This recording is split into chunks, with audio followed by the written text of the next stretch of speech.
So begins the song Irving High School alumni, former residents, and friends sing each Memorial Day as they meet to reminisce about that beautiful, sleepy little town in southern Marshall County, which overlooked the Big Blue River Valley.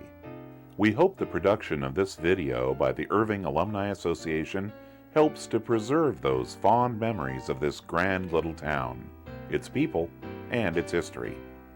Though this video attempts to chronicle a small part of Irving's life and its eventual demise in the late 1950s due to Tuttle Creek Dam, our love for Irving will never fade. The north side of Main Street, from Denton Service east past the blacksmith shop and Thompson's Grocery. More views of north side of Main Street taken at various times.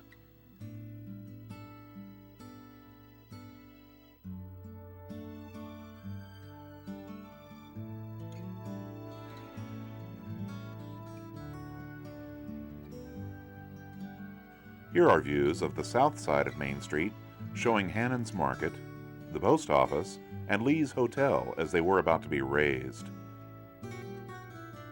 The last picture shows Ensley's Service at the southeast end of Main Street during better days. The Irving State Bank, located on south side of Main Street. The Irving Lumber Company, located on the northeast side of Main. Knights of Pythias Hall, located on southwest corner of Main Street, the location for many social events. The Pioneer Museum, located across from the KP Hall on the northwest corner of Main. Opened in 1941, said to be the oldest building in Irving. Once served as the Methodist Church. It was owned and operated by Lillian Dibert as a museum and library. Midland Parts and Bearings Company, located next to the Irving State Bank on the south side of Main. Owned and operated by Roger Cottrell, the business served farmers in a 5-state region.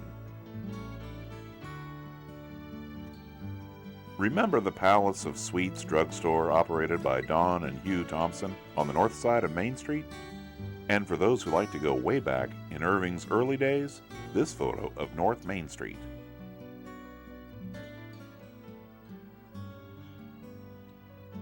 A view of the southwest corner of the building which housed the Irving grade and high schools. Tuttle Creek Dam forced the class of 1957 to be the last senior class to graduate from Irving High School. Grade school was continued until May 18, 1960. The front entrance to the Irving Grade High School building, located in the southwest part of Irving. The gymnasium auditorium nearby was completed in 1940. A view of the school from south looking north. During its early years, Irving was home to 5 churches: the First Presbyterian Church, the Methodist Episcopal Church, the Christian Church, St. Luke's Episcopal Church, and St. Elizabeth Catholic Church. Only the First Presbyterian and St. Elizabeth Catholic churches were functioning at the demise of Irving. When the First Presbyterian was founded on October 23, 1862, as Irving's first church, it was later to also claim the distinction of being the oldest Presbyterian church in Marshall County. The stone church in West Irving was nearly destroyed by a tornado on May 30, 1879. Only the entry hall and belfry survived. The sanctuary was rebuilt in 1882, and the church existed at that location until July 1, 1958, when the Irving Church merged with the Blue Rapids Presbyterian Church. A view of the front entrance of the Irving Presbyterian Church. Stone from the Irving Presbyterian Church was used in the south addition of the Blue Rapids Presbyterian Church, as were some of the stained glass windows from Irving. The youngest of all the Catholic congregations in Marshall County, the St. Elizabeth Catholic Church was built in Irving in 1913, following the disbanding of the St. Wenceslaus Parish 8 miles southwest of Irving. St. Elizabeth Church was moved to Blue Rapids as Tuttle Creek Dam was nearing completion of construction. It was rededicated in Blue Rapids on June 25, 1961. St. Luke's Episcopal Church was constructed in 1879, but was later disbanded. The building sat vacant on its lot west of the St. Elizabeth Catholic Church in West Irving. When we think of the Irving community, 3 sites come immediately to mind because of their importance to the Irving area or their uniqueness and attraction. Located a mile east of Irving, spanning the Big Blue River, the Blue River Bridge connected the Antioch and Merrimack farm communities with Irving. Shown are views of the west end of the bridge, looking north then south down the river, and a view from the west bank, north side. Greenwood Cemetery, located east of Irving just past the Blue River Bridge, was relocated to a new site south of Blue Rapids by the Army Corps of Engineers as construction of Tuttle Creek Dam progressed. These photos show the beauty and serenity of Greenwood.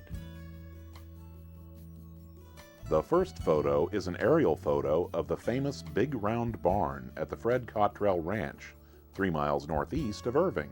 The ranch was the site of rodeos in the 1950s when the ranch was managed by Jerry Hall. Registered Hereford cattle were raised on the ranch. The barn was filled with hay or grain for winter feeding. The ranch is now owned by the Wasick family. The barn was once listed in Ripley's Believe It or Not journals. The Irving alumni banquets were not boring social events at which alumni had a good meal and elected officers for the coming year. No siree. The focal point of the Irving banquets was the initiation of the graduating seniors into the Alumni Association. Humorous and often embarrassing skits were the goals, and a solid core of alumni officers and members did their best to achieve that goal. The IHS class of 1957, the last to graduate from Irving High, is introduced to alumni members with R.G. Thompson and Lee Hawk starting the initiation activity. The initiation of the class begins. Reggie and John Thompson always led the parade of nonsense. The Irving Alumni Band, using the term band quite loosely, performed, no, make that murdered, music for the initiation of the class of 1954. We loved it. Isla Williams, on the left, was Alumni Association Secretary for many years. She and another member eat before appearing in an initiation skit on stage later. Iona Marshall Comer later took Isla's place as secretary. Reggie Thompson, a person we were unable to identify, Iona Comer, and class of 1956 grad Lee Hawk must contemplate using the rolling pin in Iona's hand and the ladder. Reggie, Lee, and others, one we think is Reggie's wife, Earl, performs the skit.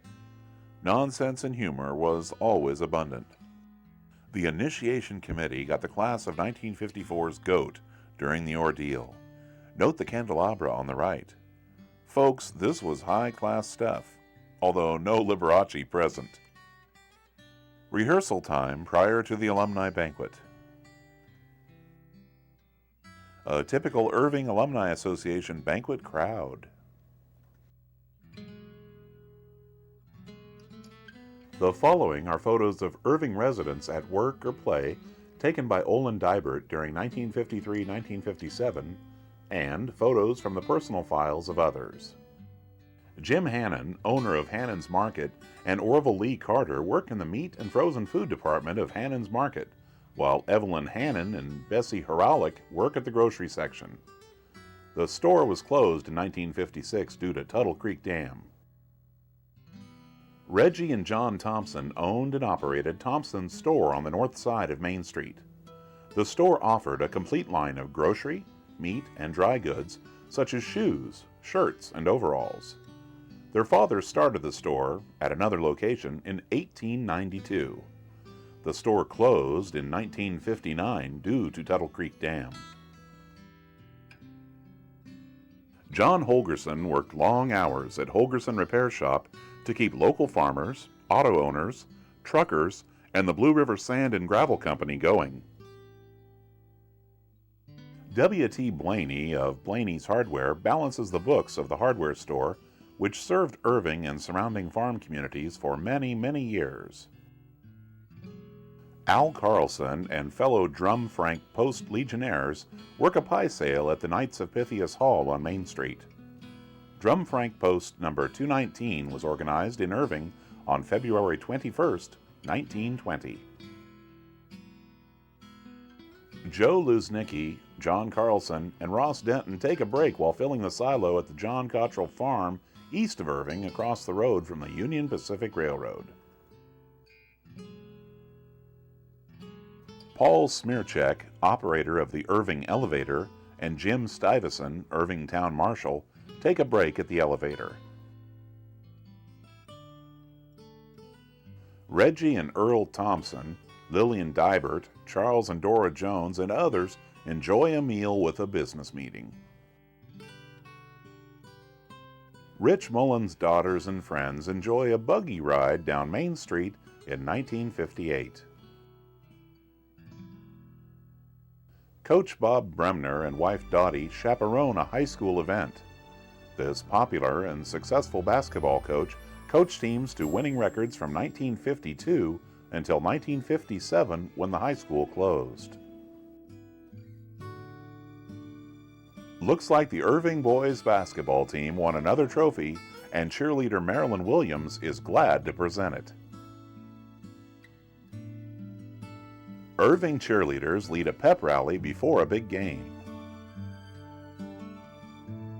We looked hard to find this picture of Coach Bill McDermott and his basketball teams of the late 1940s and early 1950s. This photo was taken in 1947. And we found this picture of Mrs. Nedwood and her girls' basketball team in 1948-49. By 1960, most of the Irving homes and businesses were moved to other towns or demolished. Following are some photos taken by Olin Dibert of the homes being moved or businesses destroyed. The Irving Post Office, once the City Hall, and the water tower in the background stand awaiting demolition. Once a memorable servant of Irving residents, the water tower lies in a heap. Dismantling of the Irving Presbyterian Church. St. Elizabeth Catholic Church crosses the Missouri Pacific Railroad tracks west of Irving on its way to its new home in Blue Rapids. The former General Produce and Creamery store, located on the northeast corner of Main Street, immediately across from the Irving State Bank and the Irving Lumber Yard, is demolished. The Everett Denton home on South Main is ready for moving to its new location in Blue Rapids. The Flossie Burner home is lifted from its foundation and transported west down Main Street and out of Irving. Alice George's home crosses the Missouri Pacific tracks headed west to its new location. The Fred Cottrell house, last owned by Orville Lee Carter, heads west also, past the still-standing Irving elevator to its new location in Blue Rapids. Many doubted the predictions of the U.S. Army Corps of Engineers surveys that Irving would be nearly surrounded by water backed up from Tuttle Creek Dam near Manhattan. Torrential rains in Nebraska and central Kansas in the fall of 1973 caused the Big Blue River and other Tuttle Creek Dam tributaries to fill the dam to capacity, forcing the excess through the dam spillway. These first photos were taken by Don Boyd one weekend in October from the hills across the valley east of Irving. The area was accessed via Highway 9 southwest of Frankfort on county roads not underwater. This shows farmland southeast of Irving and northeast of Irving. The following weekend, access to Irving was via K-177 from Manhattan to county roads south and west of Irving, and to hills southwest of Irving and the townsite itself. A view of the bend in the Blue River Channel south of Irving near the junction of the Missouri Pacific and Union Pacific Railroads. This shows the river's normal water level. The Joe Tenneper and John Ingerly farmlands are adjacent. The same bend in the blue in October 1973 as viewed from atop the Tom Boyd farm pasture. Another view looking over the Tenneper farmstead toward the Herolic and Ingerly farmlands underwater. This curve in the highway past Tenneper's farmstead shows the extent of the flooding. This road proceeds past the Emil Horlick farmstead to a junction of the road to Bigelow or the Merrimack community. A view from a farm road west of Merrimack Schoolhouse to a point looking back northward toward the Tennepier Farm, center right, and the Heralick Farm on the right. Immediately east and above Greenwood Cemetery and the Al Carlson pasture, looking southward toward the Tom Boyd Farm. The John Carlson farmstead is below.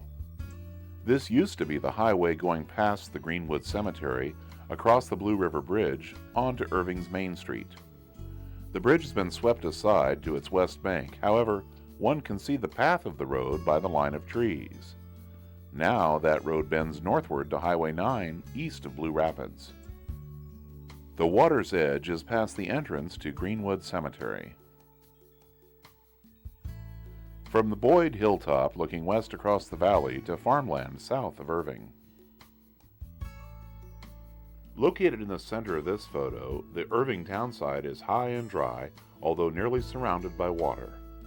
Note the Blue Rapids Co-op elevator in the distant right. With the abandoned Irving townsite on the left, this view shows the water stretching toward Blue Rapids. This view is from a hill southwest of Irving, showing how the water encroached Irving on the south. The Comer property, located on the southeast edge of Irving, is seen in the photo center. This is another view of land west of Irving. Note the distant row of trees outlining Main Street going west out of Irving to the Missouri Pacific Railroad tracks and the water beyond the trees stretching toward Blue Rapids. Access to Irving's Main Street was possible via a county road south of Blue Rapids to the Harold Strader Farm west of Irving. This photo was taken on what once was Irving's Main Street, heading east toward the Union Pacific Railroad tracks and the Blue River Bridge. The water's edge is up to a small cemetery on the south side of Main Street, east of the Cottrell home. The paved highway to Blue Rapids is underwater. The Strateski farmhouse is on the left, and the Brickta farm is on the right.